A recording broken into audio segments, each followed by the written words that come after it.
Et si on parlait de sport, la chronique.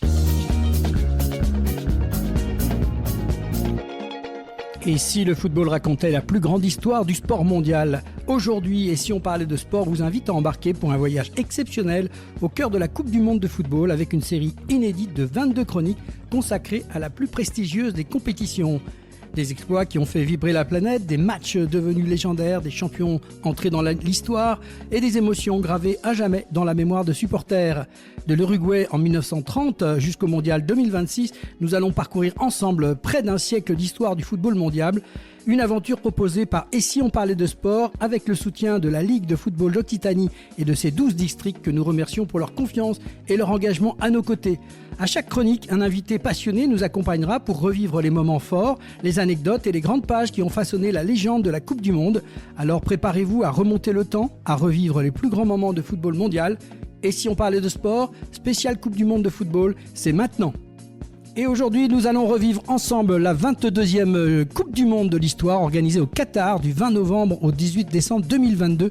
Une Coupe du Monde unique à bien des égards, la première organisée au Moyen-Orient, la première disputée en hiver, une compétition entourée de nombreuses polémiques qui nous a offert l'une des plus belles finales de tous les temps.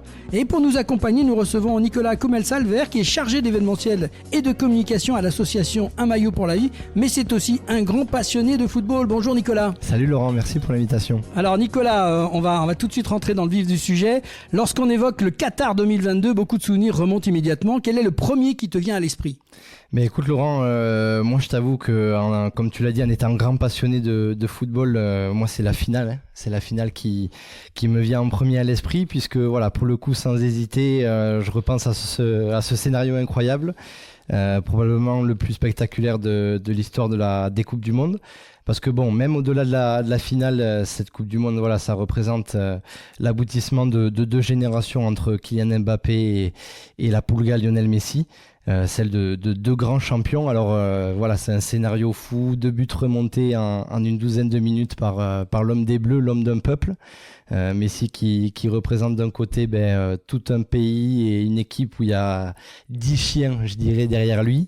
Et Mbappé, voilà, une nation également derrière lui, mais surtout un collectif avec ce qui semble être pour moi, on en reviendra sûrement après, le meilleur joueur de la compétition sur cette édition-là, mais sans hésitation, la finale de la Coupe du Monde. Oui. Alors, avant d'aller sur le terrain, parce qu'on est déjà parti là, il faut quand même rappeler que cette Coupe du Monde est historique pour son attribution. Ouais, écoute, pour le coup, on se souvient qu'elle a énormément fait débat. Voilà, lorsque le Qatar est désigné organisateur en 2010, c'est une surprise mondiale pour tout le monde. Le pays étant petit, il n'a jamais participé à une Coupe du Monde avant 2022.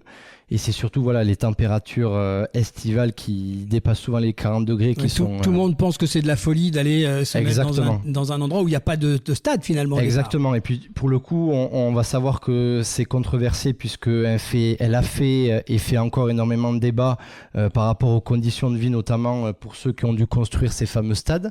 Parce que voilà, il n'y avait pas comme tu le dis, pas de stade et en quelques temps, il a fallu les construire. Et surtout des stades assez modernisés par rapport aux conditions de vie qu'il y avait là-bas, température qui dépasse... Et qui provoque aussi un changement historique de déplacer la date de la compétition. Exactement, parce que première compétition en hiver, alors... On y reviendra lors des questions suivantes, mais voilà, ça bouleverse les calendriers des équipes pro. Les joueurs sont pas habitués à faire une Coupe du Monde en hiver, et puis même pour le public, c'est un changement qui est notoire. Et c'est la première fois depuis 1930, puisqu'on a vu déjà tout un tas de chroniques avant celle-ci. Et c'est la première fois que la Coupe du Monde ne se déroule pas en juin-juillet.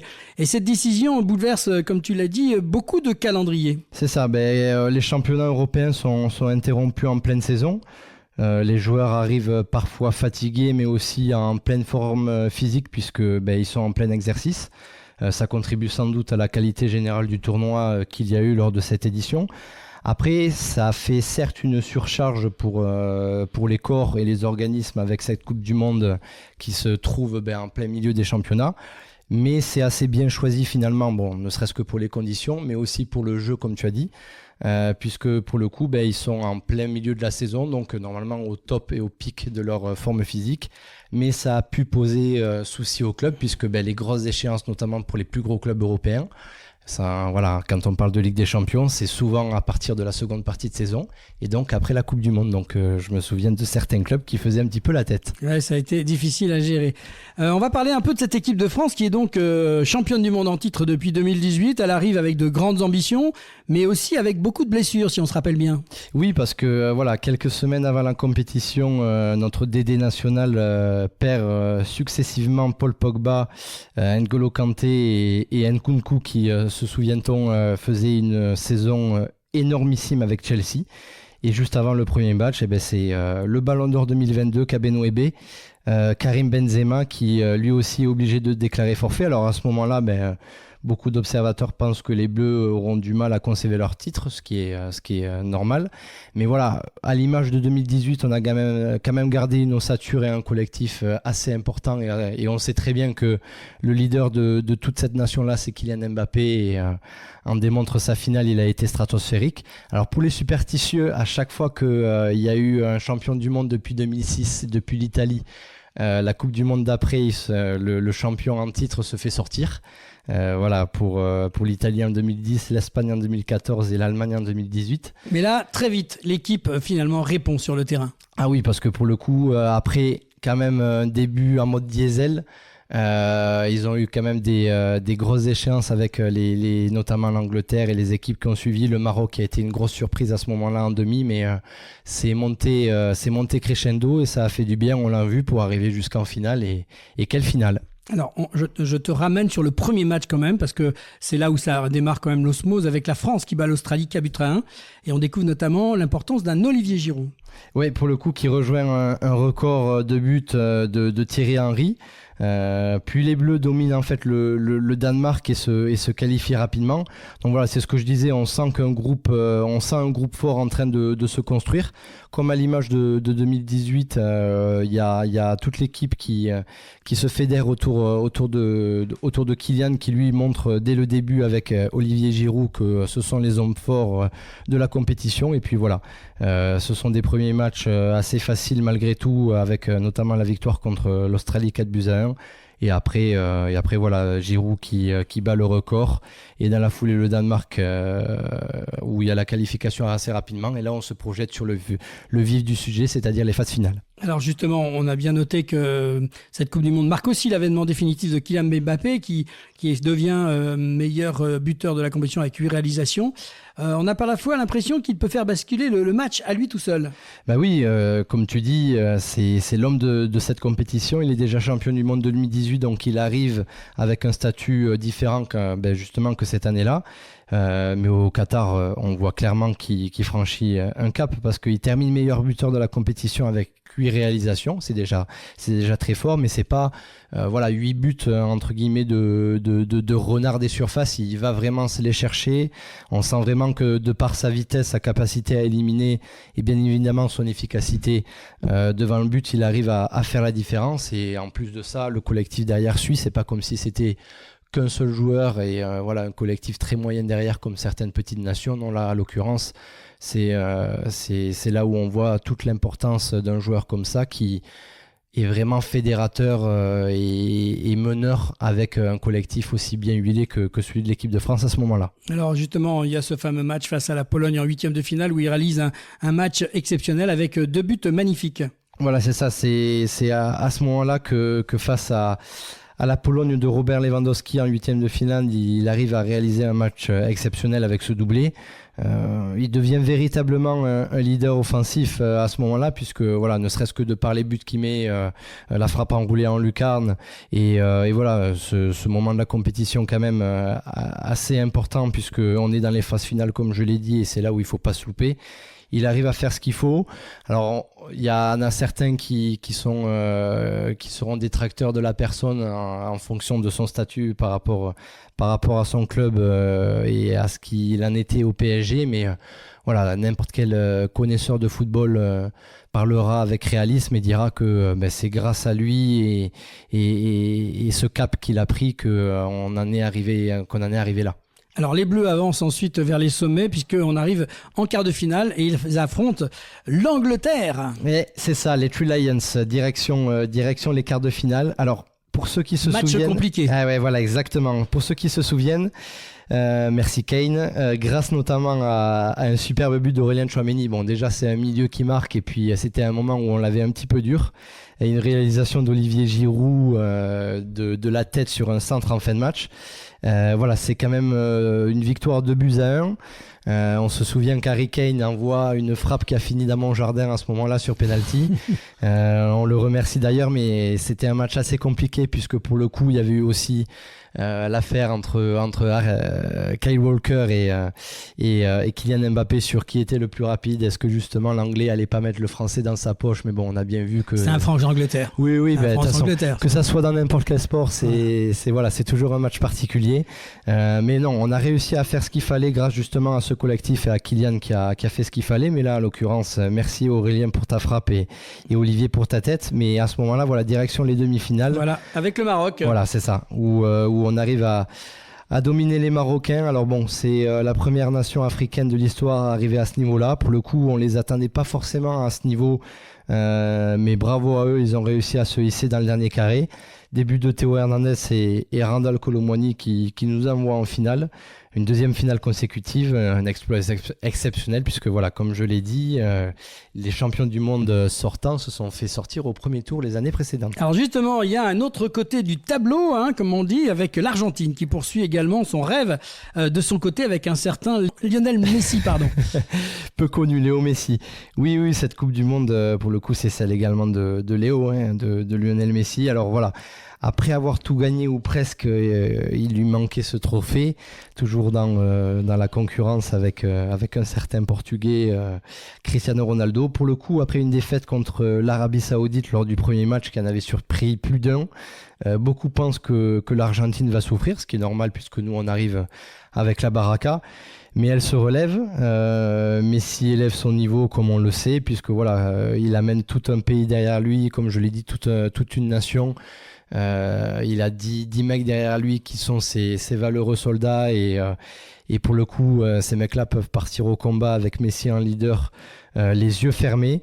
On sent que cette équipe est prête à tout pour offrir à son capitaine la voix et le seul trophée qui lui manque à son immense palmarès. Et là finalement on a un match dans le match génialissime entre la nouvelle génération et la plus vieillissante. Alors le 18 décembre 2022, oui, vous avez bien compris, c'est bien le mois de décembre, le stade Lusail, près de 80 000 spectateurs dans les tribunes et plus d'1 milliard de téléspectateurs devant leur écran pour un France-Argentine. Kylian Mbappé face à Lionel Messi, champion du monde en titre contre double champion du monde. Nicolas, avant le coup d'envoi, est-ce qu'on sent cette finale particulière ? Ah ben oui, très clairement. Pour le coup, on a vraiment le sentiment d'assister à un passage de témoin entre les deux générations. On a d'un côté en fait Léo Messi qui est lui sur ses 35 ans, qui dispute probablement sa dernière Coupe du Monde et qui cherche le seul trophée qui lui manque à son immense carrière qu'on ne présente plus. Et de l'autre côté, le jeune lion qui arrive, Kylian Mbappé, 23 ans. Seulement si je puis dire 23 ans, déjà champion du monde et considéré comme l'un des meilleurs joueurs de la planète. Et à l'occurrence, pour certaines personnes, c'est mon cas, le meilleur joueur de la compétition à ce moment-là. Cette affiche me fait rêver parce que c'est deux oppositions de style. Celle des Sud-Américains qui, elle, est un petit peu plus grinta avec ce côté un petit peu plus ferrailleur, avec la beauté et l'élégance que transpire Lionel Messi et l'élégance et la technique un petit peu plus supérieure de l'équipe européenne, la France. Donc voilà, ces deux oppositions de style qui sur le papier font que les chiffres de cette finale sont clairement justifiés. Alors pourtant, pendant plus d'une heure, cette finale semble tourner à l'avantage de l'Argentine. Ben ouais, c'est normal. Pour le coup, c'est probablement ce qui rend la suite encore plus incroyable. L'Argentine réalise une entame exceptionnelle. Je parlais précédemment de la technique de la France. Pour le coup, le premier but, il vient limite en tiki-taka. C'est voilà, Angel Di Maria qui clôture un magnifique mouvement. Et la France, elle, pour le coup, elle est pas du tout au rendez-vous de sa finale. Elle est méconnaissable. On sent une équipe apeurée, diminuée physiquement, après plusieurs cas de virus dans les jours précédents notamment. Mais comme je l'ai dit, voilà, c'est deux oppositions de style. L'Argentine est vraiment rentrée dans son match en jouant la finale, tandis que la France, elle subit l'événement et subit juste une équipe qui a les crocs en face. Et pour le coup, ça se transcrit avec deux buts coup sur coup. L'ouverture du score arrive rapidement. C'est ça, à la 23e minute, avec un penalty sur une faute d'Angel Di Maria. Qui d'autre que Messi pour le tirer? Il s'avance face à Hugo Lloris qui lui n'a jamais été en plus de ça un grand adepte des pénaltys, et ça fait un 0 pour l'Argentine. Le rêve commence à prendre forme pour l'Albi Céleste, et ça va s'en suivre. Et quelques minutes plus tard. Et c'est ça, on assiste à l'un des plus beaux buts collectifs de cette Coupe du Monde. Façon grand Barça des années Guardiola 2010, une action partie du camp argentin avec une succession de plusieurs passes en une touche. N'importe quel amateur de foot apprécie ce mouvement, même si pour le coup, en étant français, on a un petit peu la rage. Je m'en souviens, j'étais devant la télé à ce moment-là forcément. Même si on félicite le mouvement, on est quand même assez dégoûté de la chose. Mais quel but et quelle entame de match pour les Argentins. On s'aperçoit qu'à cet instant, l'Argentine domine totalement. On n'imagine pas encore ce qui va suivre, puisque soudain, tout bascule. Exactement. Pendant plus de 75 minutes, la France ne parvient quasiment pas à exister. On se souvient du discours de Didier Deschamps et de Kylian Mbappé à ce moment-là dans les vestiaires, qui juste dit exactement ce que nous on a vu sur le terrain, c'est-à-dire que c'est eux qui jouent une finale de Coupe du Monde et pas la France. Donc forcément, au retour des vestiaires, il y a un visage différent, mais ça reste quand même assez compliqué face à une Argentine, elle, qui a 2 buts d'avance et qui joue son football. Mais à la 80e minute, soit 10 minutes avant la fin, Randal Kolo Muani, le grand entrant, obtient un penalty que Kylian Mbappé transforme. 2-1, le pied ne tremble pas malgré une pelouse qui, elle, était quand même très moyenne. Et les Bleus reprennent espoir. Et à peine le temps de respirer. Une minute plus tard, on assiste juste à ce qui me met encore les poils aujourd'hui. Un chef-d'œuvre, Marcus Thuram pour Kylian Mbappé. Ça part d'une récupération de balle de Kingsley Coman sur qui ? Sur Lionel Messi. Dans le cœur du jeu, Adrien Rabiot arrive à retrouver Randal Kolo Muani. Et dans la foulée, la balle arrive à Marcus Thuram. Marcus Thuram pour Kylian Mbappé. Et là, l'attaquant français enchaîne d'une reprise de volée monumentale, exceptionnelle. Le ballon finit au fond. Martinez ne peut rien faire et ça fait 2 partout. Moins de 2 minutes, la France est revenue de loin. Alors, mais cette finale n'a pas encore livré tous ses secrets exactement. Non, puisque on en est loin. On est loin de là. Les prolongations qui, elles, sont un moment assez tendu pour forcément les deux nations qui regardent, mais aussi pour la planète football.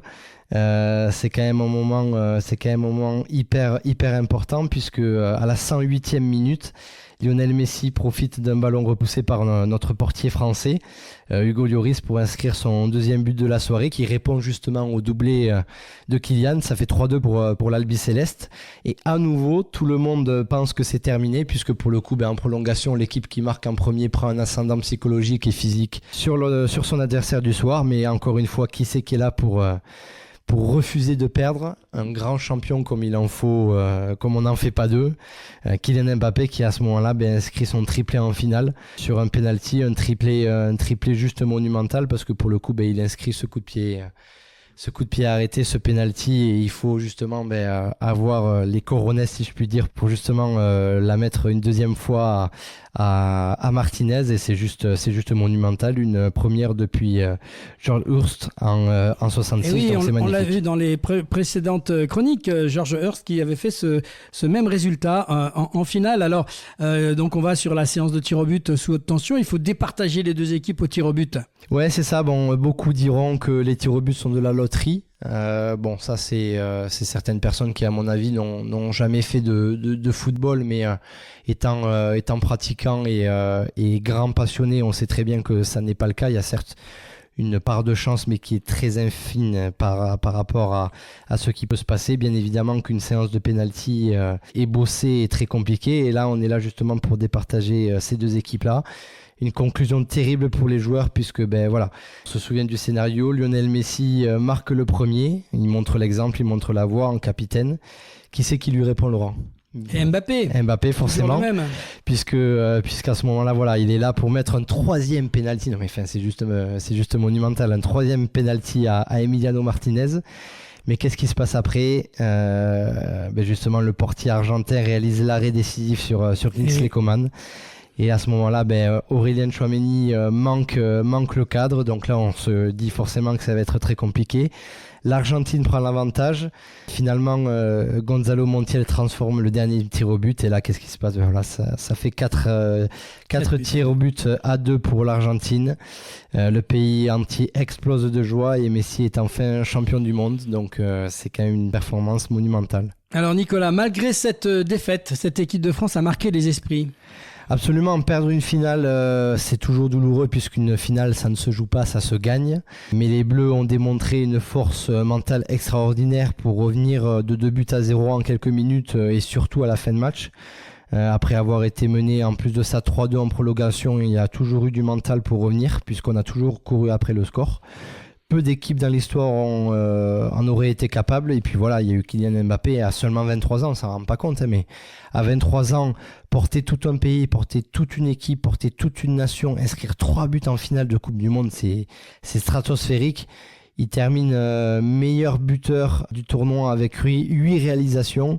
Donc voilà, on se souvient de cette photo où Lionel Messi a le trophée de la Coupe du Monde dans les bras avec un énorme sourire et Kylian, lui, celui de meilleur buteur avec forcément la grise mine. Alors là, comme tu le dis, le petit sourire de Lionel Messi qui obtient enfin cette consécration ultime, c'était important pour lui de conclure. Bien sûr, il a terminé le jeu, il a terminé le game. C'était son dernier trophée qui lui manquait à sa petite armoire à trophées. Petite armoire à trophées, non, pour le coup, voilà, cette Coupe du Monde vient compléter un palmarès qui vient sûrement clore les débats malgré tout. Ça reste immense. Pendant des années, certains lui reprochaient de ne pas avoir remporté le mondial comme Maradona, mais le 18 décembre 2022, ce débat prend fin. Messi devient enfin champion du monde. Il est élu meilleur joueur du tournoi et surtout, il offre à l'Argentine sa 3e étoile après 78 et 86. Alors Nicolas, avec le recul, comment tu peux définir cette Coupe du Monde 2022 en quelques mots ?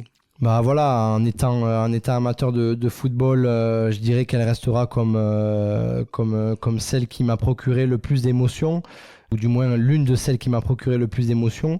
Il y a eu des surprises, il y a eu des exploits, une équipe du Maroc qui a marqué l'histoire du football africain pour arriver à se hisser dans le dernier carré de la compétition et surtout en battant de grosses équipes comme le Brésil notamment. C'est quand même une belle performance. Et puis une équipe de France héroïque et une Argentine portée par je pense le meilleur joueur de l'histoire de ce sport, et puis surtout une finale qui pour beaucoup restera et considérera comme l'une des plus belles finales de l'histoire des Coupes du Monde. C'est une finale qui nous a tout offert, nous amoureux de football, et je pense même à ceux qui au final regardaient du foot pour la première fois. Quelle promotion pour le sport en fait. 2022 restera comme l'une des Coupes du Monde les plus marquantes de l'histoire, une compétition remportée par l'Argentine grâce notamment au but de Lionel Messi et d'Angel Di Maria en finale. Une finale entrée dans la légende grâce au triplé historique aussi de Kylian Mbappé. Une finale qui a rappelé à tous pourquoi le football reste le sport le plus populaire au monde.